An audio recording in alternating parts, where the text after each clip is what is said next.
Espiritismo sem mistério. Olá, pessoal! Estamos iniciando o programa Espiritismo Sem Mistério, estudando o Livro dos Espíritos. É muito bom estarmos aqui reunidos, aprendendo mais ainda sobre esta obra. Estamos falando da intervenção dos espíritos no mundo corpóreo. Nós já falamos nos programas anteriores sobre os possessos. Hoje entraremos num outro tema, que são os convulsionários. O que será que é isso? Um tema diferente, mas é muito interessante. Tenho certeza que você vai gostar. Pegue seu Livro dos Espíritos, pegue as suas anotações e vamos em frente. Eu sou Solange Godoy, junto com o André Luiz Ruiz. Como vai, André? Olá, olá Solange, olá queridas irmãs, queridos amigos, é muito bom estarmos estudando esse livro dos Espíritos, pergunta por pergunta, e você que nos acompanha há tanto tempo, podendo participar conosco. Não se esqueça que apesar de estarmos gravando os programas, você pode tirar suas dúvidas, pode enviar e-mails para a TV Mundo Maior e a nossa produtora Regina Prata fará esses e-mails chegarem até nós e nós utilizaremos suas dúvidas em nossos programas.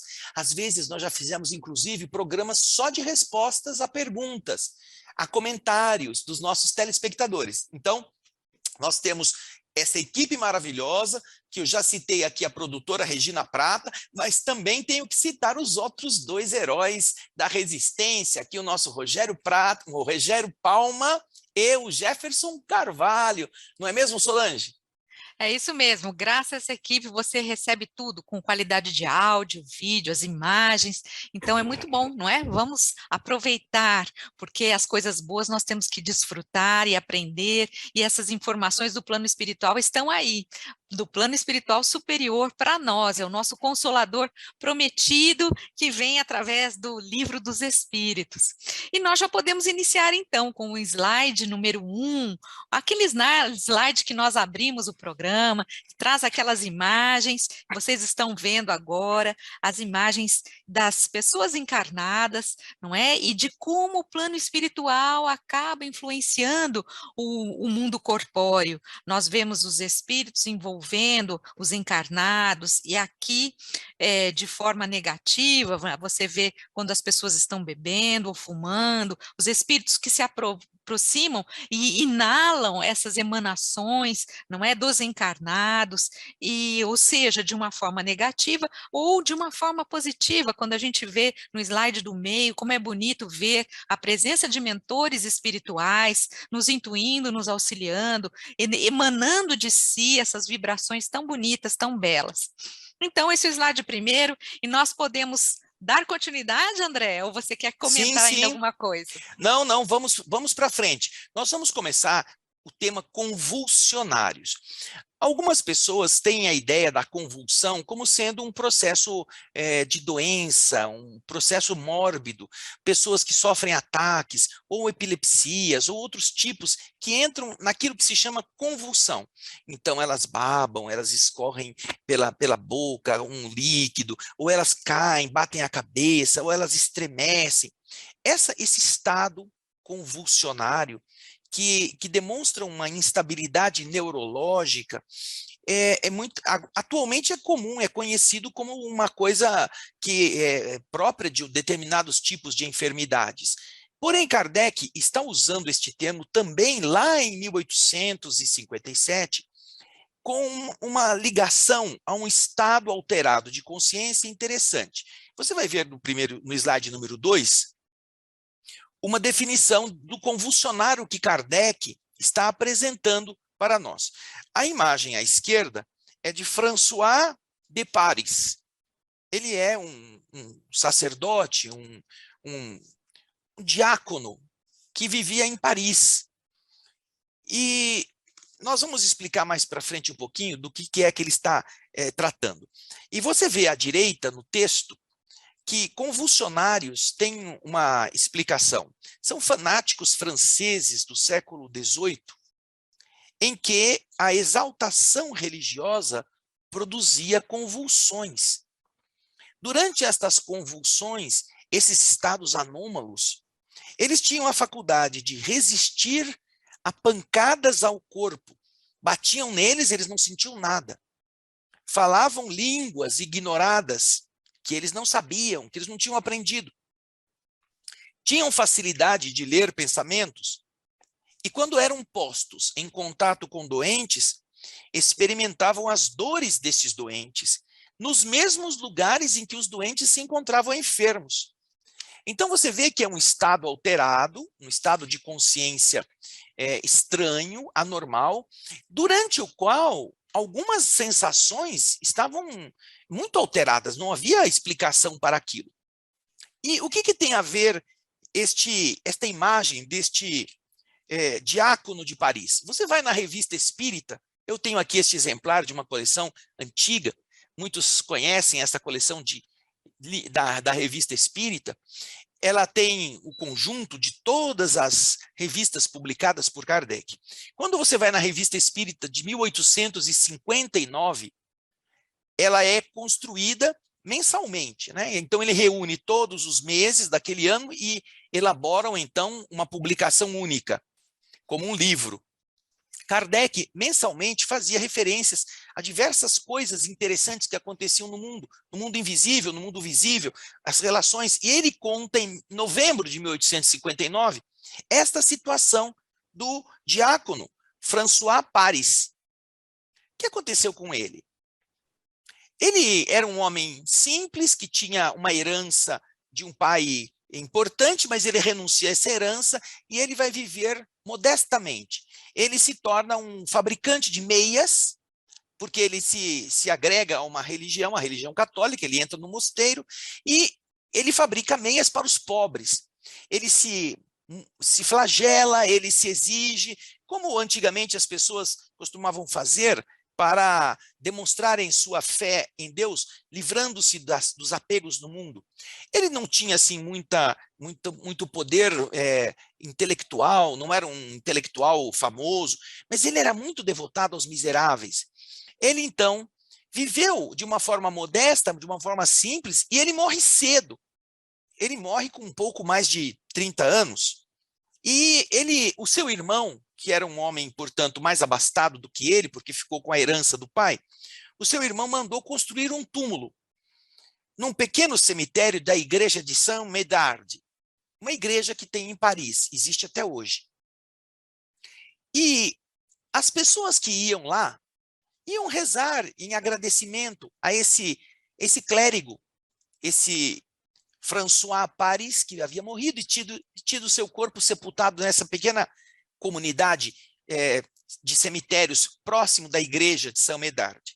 No terreno da igreja, era costume que os fiéis daquela congregação fossem sepultados, ainda mais os cônegos, os padres, os ligados a isso, a essa igreja.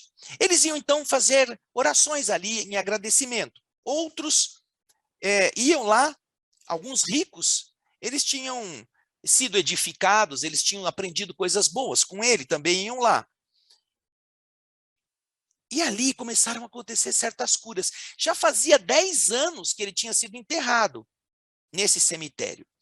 Mas começaram a acontecer curas que pareciam maravilhosas, convulsões que eram consideradas perigosas ou ridículas. E essa é a carta que Kardec recebeu, está lá na Revista Espírita.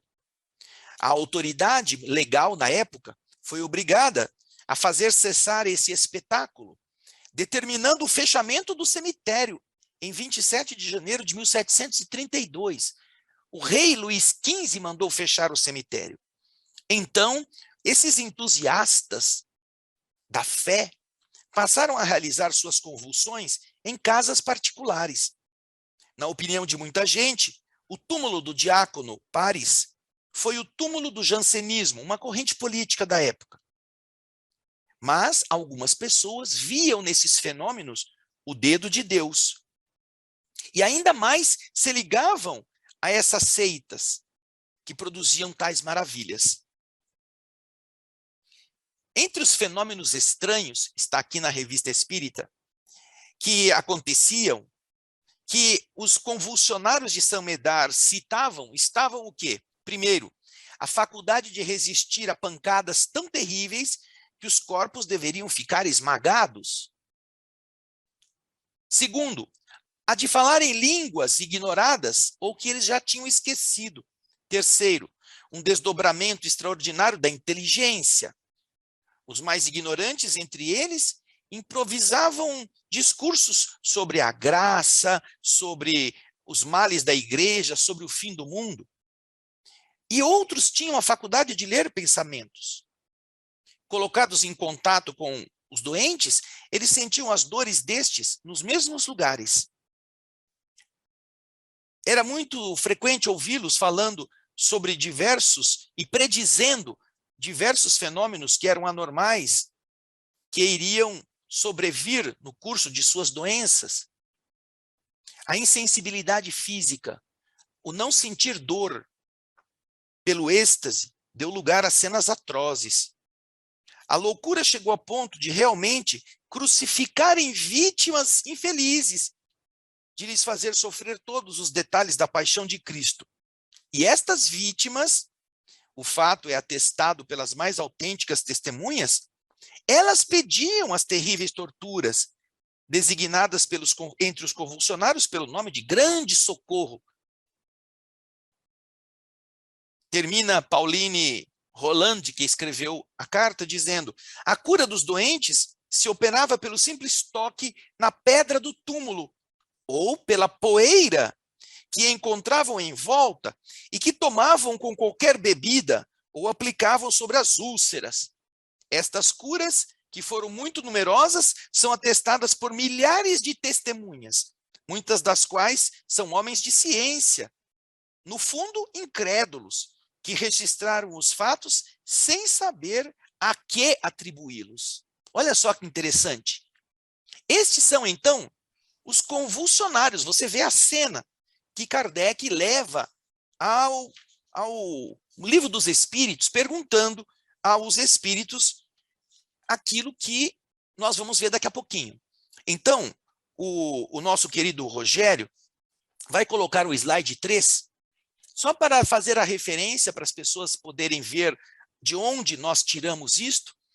E, tanto em novembro quanto em dezembro de 1859, na Revista Espírita, Kardec faz referência àquilo, porque ele invoca depois, na reunião mediúnica, ele invoca o próprio François Paris, perguntando o que estava acontecendo.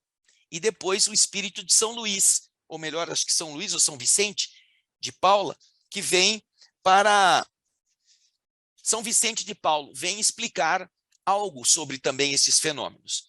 Então aí você vê a tela onde está a Revista Espírita, um dos trechos que eu li aqui está aqui, também colocado para você ver, e agora nós vamos para o slide 4, o número 4. Antes de entrar no slide 4, porém, Solange, você entendeu a história aqui que o Kardec contou? Entendi, achei que é uma história bem interessante, porque pelo menos eu não conhecia, não é? É dessa história da Revista Espírita. Eu achei que ficou bem interessante, mas Kardec vai trazer ainda os questionamentos ligados a esse fenômeno, essa situação em que essas pessoas se deixavam, não é, envolver por essas sensações e enfim, esses pensamentos e tudo mais. Kardec, no próximo slide, no slide número 4, Pode ir por aí. ele faz a seguinte pergunta para os espíritos. Os espíritos exercem um papel nos fenômenos que se produzem nos indivíduos designados sob o nome de convulsionários? Ou seja, Kardec quer saber, bom, essa situação que estava acontecendo, esses convulsionários, essas pessoas que estavam se deixando envolver por tudo isso, Kardec queria saber se os espíritos estavam exercendo algum papel nesse fenômeno dos convulsionários. É isso mesmo, Kardec agora está interessado, porque apesar de ter se passado isso em 1732, por aí, isso ficou marcado, porque houve uma proibição do rei francês de que essas coisas acontecessem. Mas quando você proíbe, você não acaba com o fenômeno, você apenas impede que as pessoas possam ir lá. E como elas não podiam ir lá, o fenômeno se espalhou para as próprias casas das pessoas. Então, uma vez que isso não teve como ser abafado, isso ficou famoso. E não é apenas ali que aconteceram fenômenos convulsivos, popularmente assim, massificados. Nós vamos então ver Kardec querendo saber, isso aí é da cabeça, invencionice, ou os espíritos podem atuar de uma forma que gere isso? Vamos ver, então, a resposta no slide número 5, que a Solange vai ler para nós. Sim, um papel muito grande, assim como o magnetismo, que lhe é a fonte primeira. Todavia, o charlatanismo, frequentemente, tem explorado e exagerado esses efeitos, o que os tem feito cair no ridículo. Então, os espíritos dizem a Kardec que sim, existem, por trás desses fenômenos, existem sim a influência dos espíritos, isso acontece, da mesma maneira que o magnetismo das pessoas também influencia em todo esse movimento. Mas os espíritos estão dizendo, todavia, existe também o charlatanismo, ou seja, aquela enganação que acaba fazendo com que as coisas não sejam exatamente do jeito que são. Existe um exagero, então por isso os espíritos estão falando. Existe também um pouco desse charlatanismo, não é, que exageram esses efeitos e que fazem com que as pessoas caiam no ridículo. Bom, já que existe a participação de espíritos, eventualmente, nessas ações, nesses surtos coletivos, Kardec agora pergunta, na mesma questão 481, você vai ver na tela, a pergunta que nós colocamos aqui como 481A, o slide número 6. De que natureza são, em geral, os espíritos que concorrem para essa espécie de fenômenos? Bem, já que tem todas estas coisas, as pessoas se batendo, as pessoas sentindo coisas, as pessoas se envolvendo fisicamente com aqueles efeitos que nós comentamos aqui no começo, de que natureza é aquela entidade que produz isso, que se aproxima dessas pessoas? Elas têm uma natureza santificada, são espíritos muito elevados. Ele quer saber, para se produzir esses estados convulsionários, quais são os requisitos, que tipo de entidades pode fazer isso? Nós vamos ver a resposta aí no slide número 7. A natureza desses espíritos é pouco elevada. Ou você crê que os espíritos superiores se divertem com semelhantes coisas? É uma boa resposta dos espíritos, não é? Então, nós sabemos aqui, os espíritos já estão dizendo, quando um fenômeno desses acontece, aquela confusão, não é? Aquela coisa geral, geralmente, a natureza dos espíritos que estão envolvidos nesses movimentos são de natureza pouco elevada. Os espíritos superiores não se preocupam, não se envolvem com esse tipo de situação. No caso, eles não se divertem, né? Porque é uma coisa até grotesca, parece uma coisa de circo, uma coisa assim descontrolada. Espíritos elevados não se prestam a esse tipo de coisa. Quem gosta de fazer isso, a gente vai ver lá na parte da escala espírita, lá no Livro dos Espíritos, nós vamos ver lá os espíritos levianos, que são os da penúltima das piores ordens, né? Depois dos espíritos impuros, vem os levianos, na terceira ordem, dos espíritos imperfeitos. Você vai ver que esses levianos são esses que gostam de fazer bagunça, gostam de responder a tudo, não têm seriedade, eles interferem em tudo, dão palpite, e que as pessoas, quando se referiram a eles, chamaram eles de gnomos, diabretes, trasgos, etc. Essa é a definição que está lá no Livro dos Espíritos. Então, veja só, não é a ação de espírito elevado. Eles não são predispostos a fazer estas coisas. Agora, Kardec, então, agora quer saber um outro detalhe, que é o do slide número 8. Vamos lá? Como é que o estado anormal dos convulsionários e dos que sofrem crises pode acontecer subitamente em toda uma população? Nós vimos que havia milhares de pessoas que estavam testemunhando e vivendo no relato que foi levado a Kardec, vivendo esse estado, ao ponto do rei mandar fechar o cemitério, porque estava descontrolando todo mundo. Então, Kardec quer saber como é que isso pode se alastrar a toda uma população, esse estado anormal, e aqueles que sofrem estas crises, que um esteja ali meio detraquê, meio fora de si, tudo bem, mas como é possível que uma população, milhares de pessoas, possam sofrer esse mesmo efeito, possam perder esse mesmo controle. A Solange estava comentando comigo algumas circunstâncias que acontecem no dia a dia, não é, Solange? Que também demonstram isso. Ah, Antes, sim. Como é que isso pode acontecer num grupo de pessoas, né? Aquilo que a gente estava falando, que eu estava buscando exemplos. E um exemplo que me veio à mente são essas torcidas de futebol, em que a gente vê essa, né? De repente a torcida está alegre, está feliz, está tudo bem, mas às vezes começa a dar alguma confusão, um começa a querer xingar daqui, xingar de lá, e começa a quebrar as coisas. A hora que você vê uma situação que estava controlada, de repente perde o controle e todo mundo começa a quebrar as coisas, quer dizer, um se contamina com aquela sensação do outro, com aquela raiva do outro, e assim parece que a massa, né, ela adquire uma personalidade própria, a massa se movimenta e faz coisas que muitas vezes um único indivíduo não faria sozinho. Então existe essa ligação, né, magnética, mental entre eles. e essa lembrança da Solange é muito adequada, porque isso não acontece somente no jogo. Isso acontece antes do jogo, isso acontece depois do certame, seja de que esporte for. Você sai do jogo, se o seu time perde, você vê aquela massa destruindo tudo pelo caminho, lixeira, chutando porta de garagem, arrebentando tudo que ele encontra.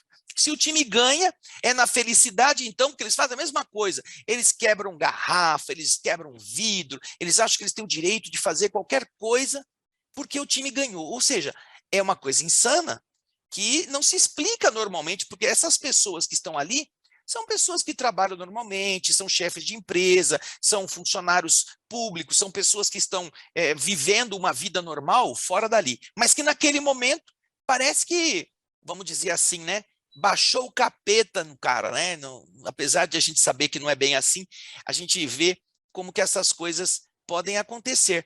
E agora a gente vai para a questão 482, no slide 9, a questão não, a resposta a essa pergunta que o nosso querido Rogério vai pôr para nós na tela. Efeito simpático. As disposições morais se comunicam muito facilmente em certos casos. Vocês não estão tão alheios aos efeitos magnéticos para não compreenderem isso, e a parte que certos espíritos devem nisso tomar por simpatia àqueles que os provocam. Aí está, olha que interessante. É aquilo tudo que nós estamos comentando aqui com os exemplos que a Solange deu. Efeito simpático.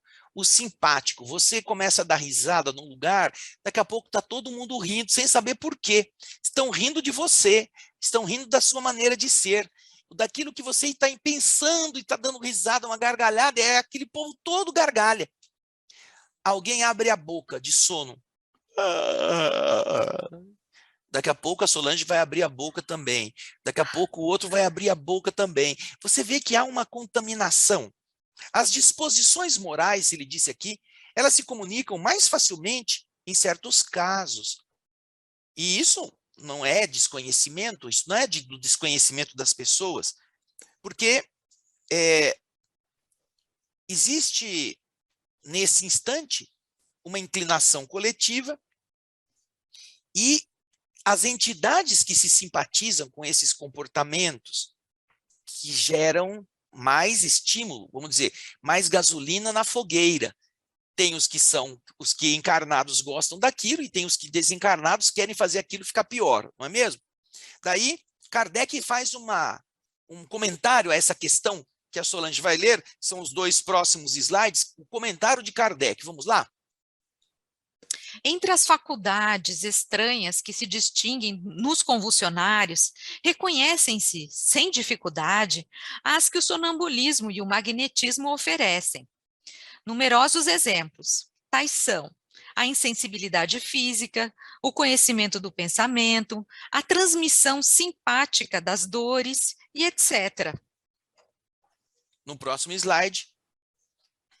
Não se pode, pois, duvidar que os que sofrem crises estejam em uma espécie de sonambulismo desperto, provocado pela influência que exercem uns sobre os outros, Eles são, ao mesmo tempo, magnetizadores e magnetizados sem o saberem.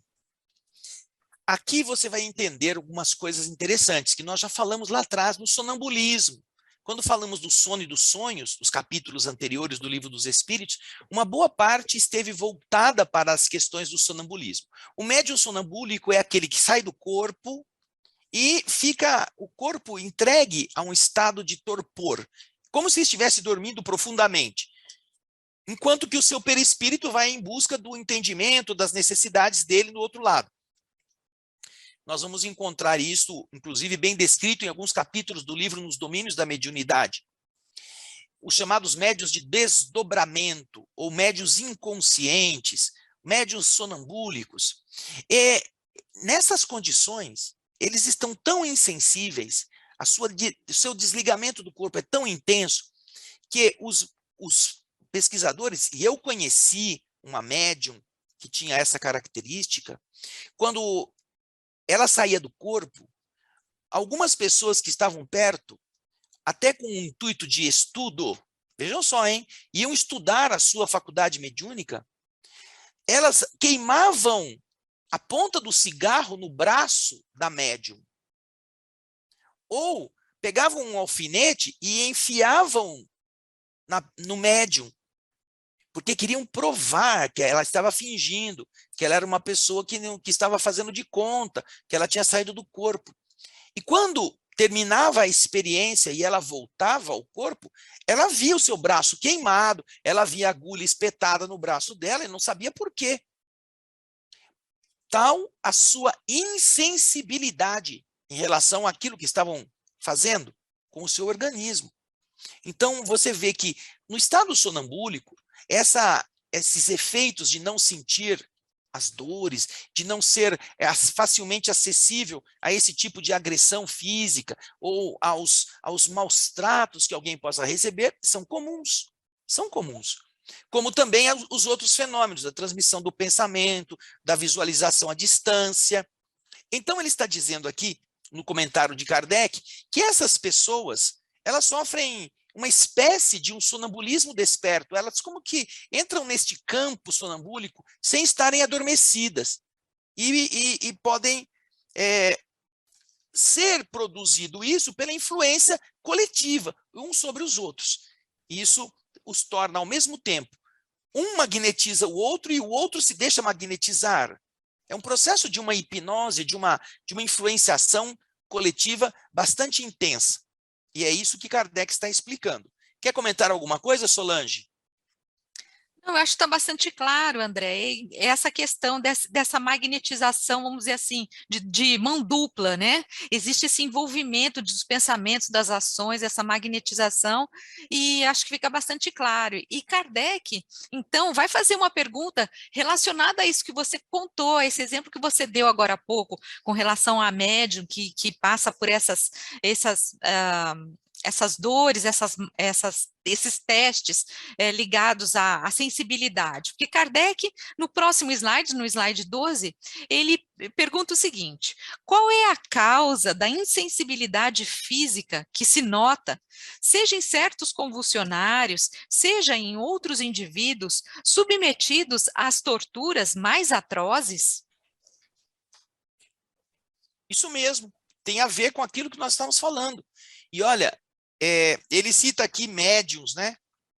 Médiuns, a sensibilidade física que se nota em certos convulsionários, seja em outros indivíduos submetidos a torturas atrozes. Não só necessariamente médiuns, existem pessoas que suportam as dores e não se deixam levar, porque não sentem o sofrimento naquele instante.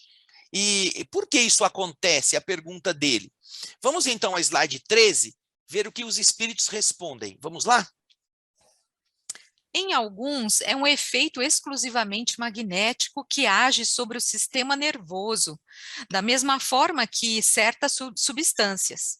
E aí, nesse caso, Solange, espera um pouquinho, só que certas substâncias, nós conhecemos analgésicos, não é mesmo? Nós conhecemos substâncias químicas que tiram a dor, que fazem com que haja um bloqueio da transmissão elétrica, daquele sofrimento, daquela notícia desagradável que não é sentido no local, é sentido no cérebro. Então, se você corta a ligação entre a ponta onde está a lesão e quem recebe, você não sente. Então, você vê as anestesias locais, as analgesias, elas produzem com a química um bloqueio. Então, em alguns casos, isso é explicado magneticamente como uma estrutura que atua sobre o sistema nervoso da mesma forma que certas substâncias. Em alguns, isso pode ser interpretado assim ou entendido assim. Continua, Solange. Em outros, a exaltação do pensamento enfraquece a sensibilidade, porque a vida parece retirar-se do corpo para se transportar ao espírito. Ou seja, a pessoa fica exaltada no seu pensamento, no seu sentimento, ela meio que ela se desliga do corpo físico e ela se volta mais à espiritualidade. Isso pode fazer com que essas sensações, essa sensibilidade do corpo físico seja diminuída e ela não sinta as dores. Antes de continuar no slide seguinte, que é o término da resposta, eu quero fazer você lembrar de uma coisa. Quando você vai em algum lugar que você está muito emocionado, que você está assistindo um lugar, uma coisa linda, você não tem fome.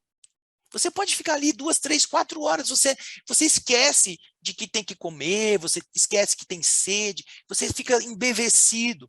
E isso geralmente é exatamente o efeito desse estar mais elevado, desconectado da nossa exigência biológica e de repente, você não vê o tempo passar. Não ver o tempo passar é outra coisa. Você está assistindo alguma palestra, está assistindo algum filme tão lindo, que de repente, você fala, quando acaba, você fala, nossa, mas já acabou?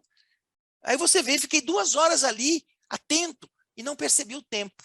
Agora, na continuidade, no slide 14, a Solange vai continuar a ler o restante da resposta. Vamos lá. Vocês não sabem que quando o espírito está fortemente preocupado com uma coisa, o corpo não sente, não vê e não ouve nada? É exatamente isso que o André acabou de dizer, ou seja, quando nós realmente estamos preocupados com algo, parece que nós bloqueamos as sensações.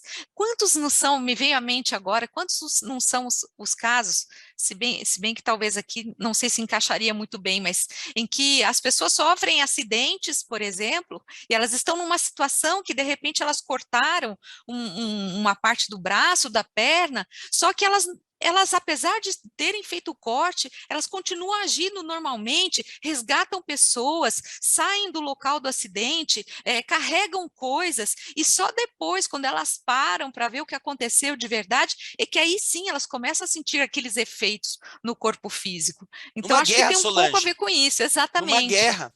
Tem pessoas na guerra que estão tão preocupadas em sobreviver que elas saem fazendo missões e quando elas voltam para o acampamento, que elas relaxam, aí o corpo começa a sangrar de um estilhaço que entrou, de uma bomba que explodiu perto e ela nem se deu o trabalho de sentir dor. E aí, quando ela chega, que ela vai perceber que ela está ferida.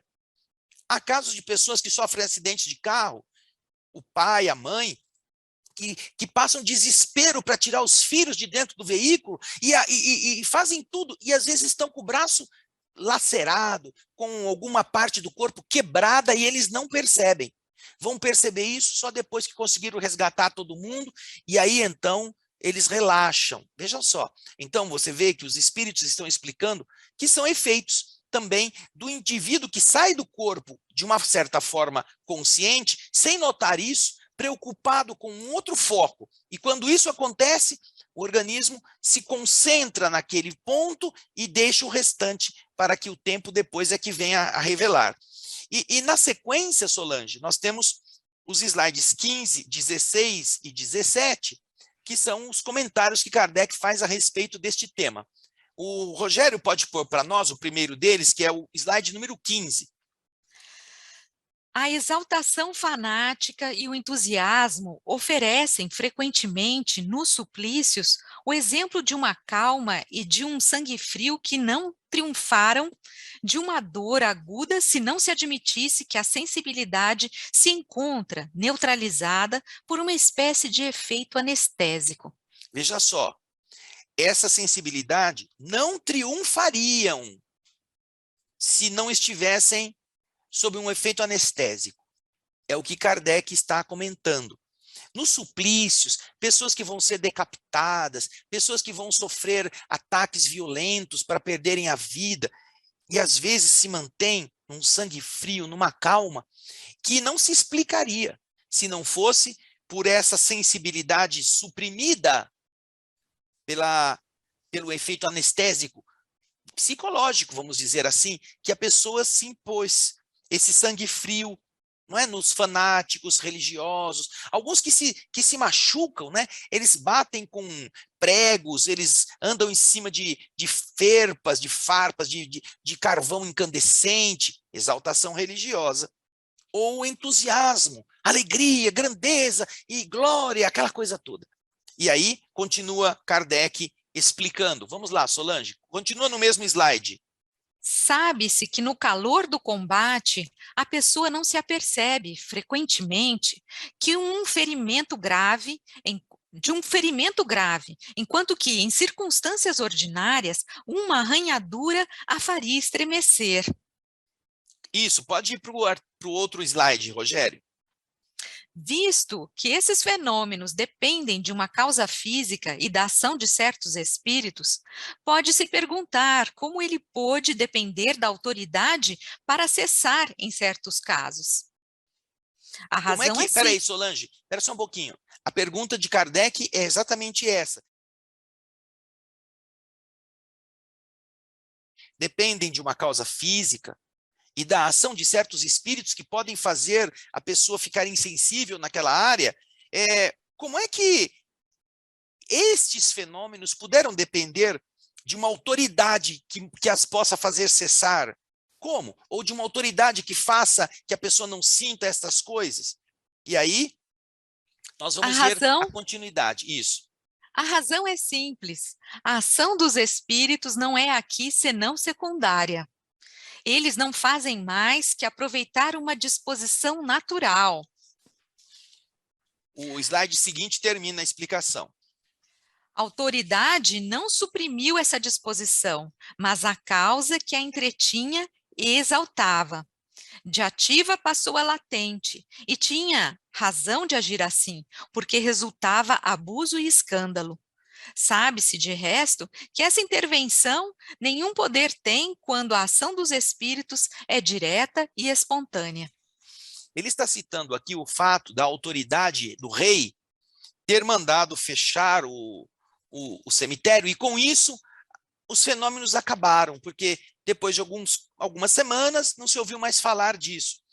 Ou seja, o que o rei fez, a autoridade real que mandou bloquear o cemitério e os convulsionários pararam, ou que proibiu que as pessoas tivessem convulsões, na verdade, é o que está dizendo aqui. A autoridade não suprimiu essa disposição, mas suprimiu a causa que a estava exaltando. Aquilo que as pessoas estavam umas contaminando as outras, agora proibidos, não tem mais isto. Esta influência coletiva, essa simpatia não estava mais já gerando o fenômeno.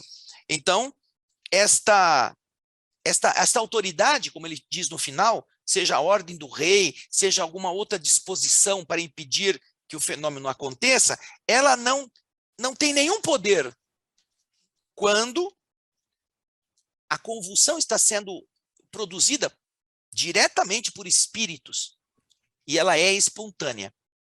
Se uma pessoa está em um estado assim, você pode gritar, pode mandá-la, proibir ela de ter esse acesso, que se for um espírito que estiver realmente fazendo isso, diretamente, essa autoridade não impedirá que o fenômeno aconteça. Engraçado que nós temos no livro, Nos Domínios da Mediunidade, uma cena interessante, porque na sala em que eles estão recebendo os doentes para aquela reunião de desobsessão, tem um rapaz sentado que está ali meio perturbado, está lá porque ele está em tratamento. E André Luiz conta neste livro, neste capítulo específico, que em determinado momento da reunião, os espíritos coordenadores da reunião autorizam que se aproxime do moço uma entidade que o perturba, uma entidade negativa que está em busca de vingança. Nesse exato momento, quando o espírito entra na sala e se aproxima do rapaz encarnado, que está sentado esperando o tratamento magnético, ele entra em um surto de epilepsia. Ele tem uma convulsão epilética. Ele entra, então, num estado de choque cerebral causado por aproximação dessa entidade, que o destrambelha. Ele não sabe como manter o equilíbrio. E ele, então, é afastado daquela sala, colocado numa saleta ao lado, onde ele recebe o tratamento dos espíritos e dos encarnados que fazem com que este surto possa diminuir. E então, André Luiz explica que a causa daquele processo de um estado convulsivo foi induzida pela presença de um espírito que com o rapaz ambos tinham compromissos de outras vidas, de vingança, de ódio comuns. Por isso que eles estavam tratando. O moço tem um transe mediúnico, obviamente que torturado. Ele não sabe disto, mas justamente com a aproximação do vingador, ele se descontrola, o seu cérebro entra em um surto elétrico, uma tempestade elétrica, e ele então perde o controle dele mesmo. Urina na roupa, perde a capacidade de manter-se em equilíbrio. Então você vê que os espíritos estão explicando que, naturalmente, a simpatia coletiva pode induzir comportamentos assim. Porém, quando eles são produzidos especificamente, genuinamente por espíritos, não adianta ordenar que pare. É preciso ter todos aqueles cuidados que nós falamos lá no programa anterior, dos possessos. Quem quer ajudar precisa ter autoridade para fazer isso. E no caso do livro Nos Domínios da Mediunidade, a autoridade superior estava tomando conta da reunião mediúnica, que eram as entidades que estavam ali para ajudar as duas criaturas, o encarnado e o perseguidor desencarnado. Não é, Solange? O que eu acho que é interessante, porque muitas vezes a gente se sente assim, nossa, será que o espírito pode fazer tudo isso conosco? Como é que isso fica? Se você não assistiu os programas anteriores, você precisa ver, porque lá está tudo explicado. E que o consentimento do subjugado, se ele existe, é o que faz com que as coisas aconteçam, que está havendo essa afinização, essa ligação. Nos programas anteriores, o André deu um exemplo muito interessante a respeito de como isso acontece, que essa possessão não é centrada no corpo e a pessoa fica louca como se estivesse endemoniada, não. O espírito se aproxima e é como se você, sabe quando você convida alguém para morar na sua casa, e essa pessoa vem para sua casa e você, quando ela vai morar, você fala, olha, esse quarto é seu, esse banheiro é seu, você fica aí à vontade. E com o passar do tempo, essa pessoa ela vai tomando espaço, então ela começa no quarto, depois ela coloca as coisas dela no corredor, depois a pessoa coloca as coisas dela na sala, e depois está tudo muito pequeno, ela precisa de mais espaço, ela vai empurrando você para o seu quartinho, o quartinho lá do fundo, e ela vai tomando conta da casa inteira. O André falou disso nos programas anteriores, então é assim que se dá essa obsessão, essa subjugação, porque nós vamos deixando a casa livre para que essas entidades tomem conta, vamos dizer assim, elas nos influenciem completamente. Então, depende muito de nós. Vamos lembrar que nós estamos sempre no controle, e se nós tivermos essa determinação, essa vontade firme, isso não vai acontecer. Eu acho que é Importante, isso. Solange, importante a gente lembrar do seguinte, você tem que ser o dono de você. Se você se deixa levar por emoções, se você gosta de se contaminar por turmas, você está propenso a entrar em estados desse tipo de convulsão social, não assim de transe mediúnico, mas de descontrole de comportamentos. De repente você se vê no meio da turba, inclusive no Código Penal existem figuras típicas de pessoas que cometem crimes no calor da multidão. Você mata, você espanca, você faz linchamento e você é pacifista. Fora dali você defende a vida, você é a favor da proteção dos animais, e na hora do entrevero que você está no meio de todo mundo, você vai lá e bate. A mesma coisa quando um caminhão tomba e a pessoa está todo mundo roubando e você, vou roubar também, vou pegar para mim. Mas você defende a honradez, você defende a correção? Ora, bolas, isso é um estado que também se aproxima de um desequilíbrio. Então é preciso ter o controle de si mesmo para não entrar nisso. É isso mesmo, André. Nosso tempo já está se esgotando e nós agradecemos a participação de vocês. É muito bom tê-los aqui conosco. Não deixe de curtir, de compartilhar. Você quer? Eu vou me despedir e deixo vocês com o André. Um grande abraço e até o próximo programa. Vai lá, André. Isso aí, querida, nós estamos esperando a sua participação. Mande e-mails para a TV Mundo Maior com a sua dúvida, com a sua pergunta. A nossa querida Regina Prata vai encaminhar para a gente tudo o que você está desejando e a gente possa te ajudar a responder, tá bom? Não esquece, nós estamos com o nosso programa Espiritismo Sem Mistério e também com o Espírito da Letra, analisando a obra de André Luiz. O livro agora é Evolução em Dois Mundos. Entre lá na TV Mundo Maior e você poderá participar também dessa viagem. Grande abraço. Muito obrigado e muita paz.